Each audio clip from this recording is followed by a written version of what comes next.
उत्साहको सल्लाह हो यो। शैतानले कसरी श्रीमतीलाई पनि काने खुसी गरे। शैतानले चाहन्थ्यो सरापोस, दुईचोटि चेष्टा गरे माथि गएर, तर अन्तिममा गएर श्रीमतीको कानमा पुग्छ। तेरो बुढालाई सराप्नु लगा परमेश्वरलाई, बुढीले भनेको कुरा सुन्छ, मान्छ। शैतानले श्रीमतीलाई पनि छोडिन कि उनलाई गलत सल्लाह दिए। तर धन्य हो अयुबले त्यो सल्लाहलाई ग्रहण गरेन। अयुबले भन्छ परमेश्वरले सबै कुछ दिनुभयो, सबै थोक दिनुभयो, त्यतिखेर चाहिँ हामी खुसी हुनु रमाउनु, तर परमेश्वरले सबै कुरो लानुभयो। अब हामी उहाँलाई सराप्नु, दुःख मान्नु? परमेश्वरले दिनुभयो, परमेश्वरले लानुभयो, उहाँको नाउँ धन्यका होस् भन्नुभयो कि भएन? सबै पर्दा लगाएर बस्नु भएको छ, टाउको हल्लेको पनि देख्दैन, हात हल्लेको पनि देखिँदैन, हो कि?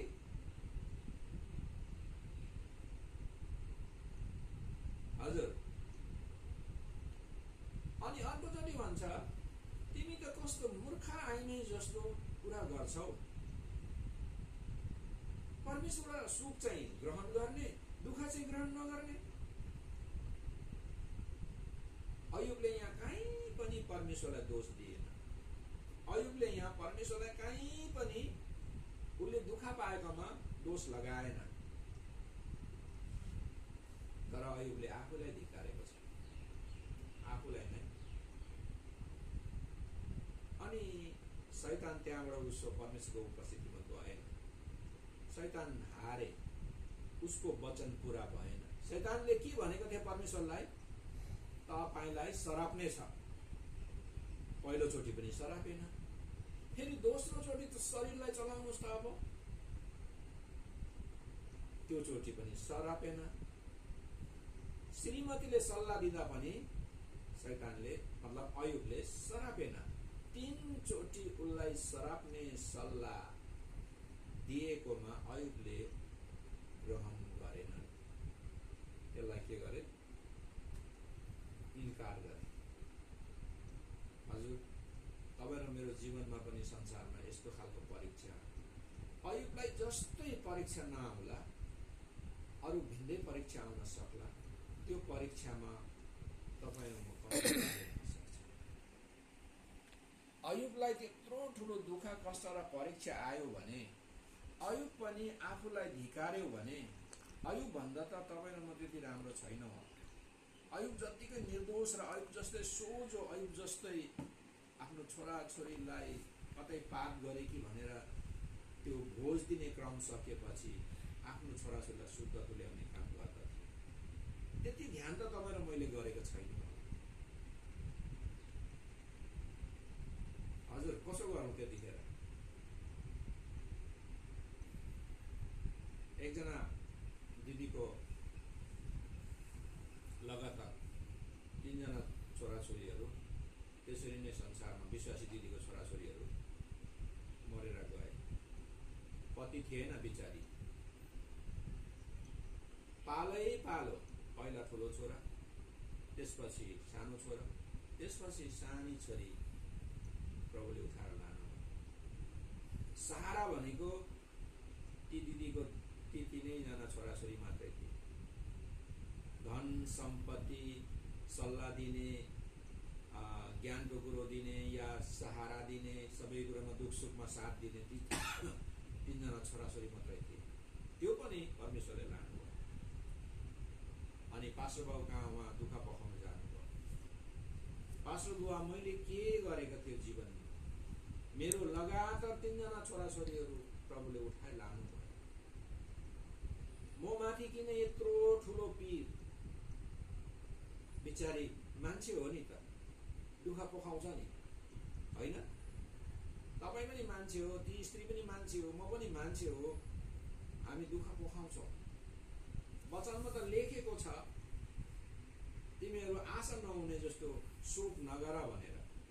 तर हामी ढुङ्गा मुढा त होइनौ नि, हामी मान्छे हौँ, हामीभित्र मन छ, हृदय छ, दुख छ, पोल छ, निराश हुन्छ कि हुँदैन हजुर? यदि तपाईँहरूलाई हुँदैन भन्नुहुन्छ भने ठिकै छ, तपाईँको विश्वास डह्रो छ। तर हुन्छ प्रत्येक मान्छेलाई। अनि पास्टरले के भन्नुभयो? सुन्नु हुँदैछ? पास्टरले के भन्नुभयो? बहिनी, तपाईँमाथि आएको यो दुःख कष्ट खेरो जाँदैन। सायद परमेश्वरले तपाईँलाई कुनै सेवाको लागि तयारी गर्नु हुँदैछ। तपाईँ जस्तै विधुवी औरत, तपाईँ जस्तै छोराछोरी सबै गुमाएकी औरत, दुःख र निराशमा परेकोहरूको लागि कतै तपाईँ सन्ताउनको कारण त बन्दैन नि दिन। तिनीहरूलाई शिक्षा दिने क्रममा त तपाईँलाई प्रभुले प्रयोग गर्दैनन् भनेर ती बहिनीलाई सम्झाउँदै थिए।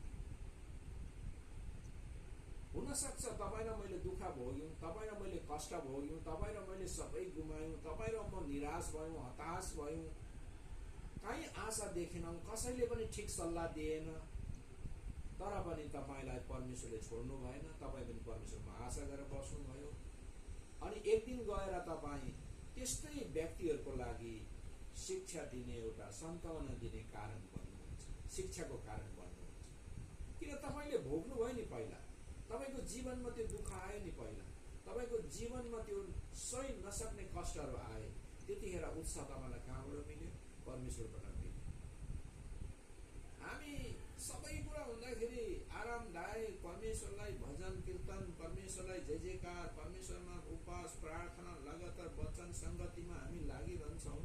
तर के नहुँदा चाहिँ हामी के गर्ने? त्यतिखेर चाहिँ सङ्गति नगर्ने, त्यतिखेर हामी वचन नसुन्ने, त्यतिखेर हामी उपवास प्रार्थना नगर्ने। के सुखमा मात्रै हो हामी सेवा गर्नु? सुखमा मात्रै हो परमेश्वरलाई खोज्नु? दुःखमा चाहिँ के गर्ने? हरेक दुःख कष्टमा पनि हामी परमेश्वरमा आशा गर्नु, भरोसा गर्नु परमेश्वरको इच्छा हो। परमेश्वरले हाम्रो जीवनमा यो इच्छा गर्नुभएको छ, हामी दुःखमा पनि सुखमा पनि उहाँलाई धन्यवाद दिनु। अयुबले जस्तो उहाँको नाउँ धन्य हो। सुख हरेक परिस्थितिमा धन्यवाद दिनु। तर गाह्रो पर्छ है। यसले चाहिँ हामीलाई अझै सिकाउनुहुन्छ, हामीलाई शुद्ध बनाउनुहुन्छ, हामीलाई अझै परिष्कार गर्नुहुन्छ, हाम्रो जीवनलाई अझै निर्माण गर्नुहुन्छ। खेरो हुँदैन। अनि यो सबै दुःख कष्ट अभाव खाँचोहरू हामीमा आइपर्ने आपद विपदहरू चाहिँ हाम्रो लागि आत्मिक रूपमा बढ्ने एउटा आहारा हुन्छ, आत्मिक रूपमा पोष्ट्याउने एउटा साधन बन्दछ। तर जसलाई उहाँले चुन्नु भएको छ, जसलाई उहाँले बोलाउनु भएको छ, तिनीहरूको लागि यो सबै कुरो खेरो हुँदैन। तिनीहरूको लागि जीवनमा यसले ठुलो काम गर्दछ।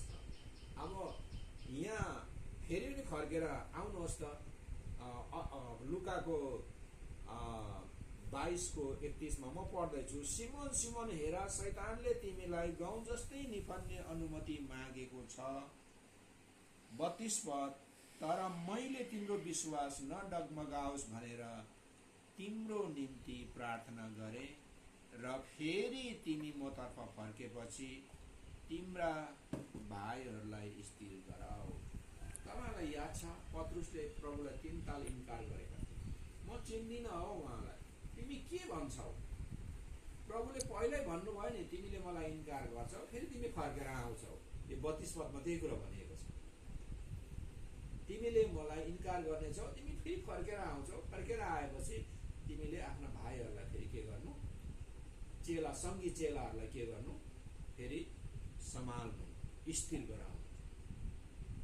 हामी मान्छे हौ नि। अब फर्केर आउनुहोस् तपाईँ अयुबको पुस्तकमा, अयुबको पुस्तकको 5 अध्यायमा फर्केर आउनुहोस्।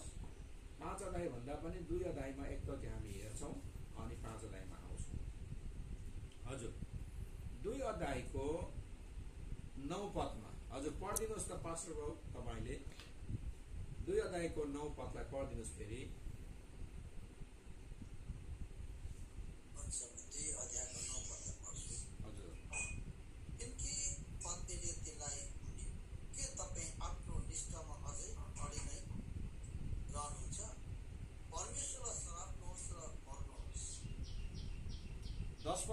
दिनुहोस्। आयुबले जवाब दिए, तिमी एक मूर्ख आइमै जस्तै कुरा गर्दछौ।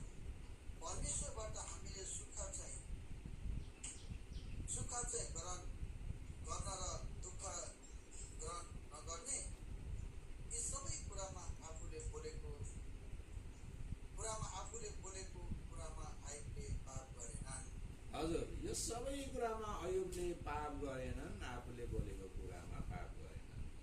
हामी धर्मशास्त्रमा यो कुरो देख्छौँ, विश्वासीहरूलाई नै धेरै शैतानले चलाउँछ। विश्वासीहरूलाई नै धेरै शैतानले टार्गेट गरिरहेको हुन्छ। राम्रा विश्वासीहरूलाई शैतानले हेरिरहेको हुन्छ, कुन दिन फसौँ, यसलाई कतिखेर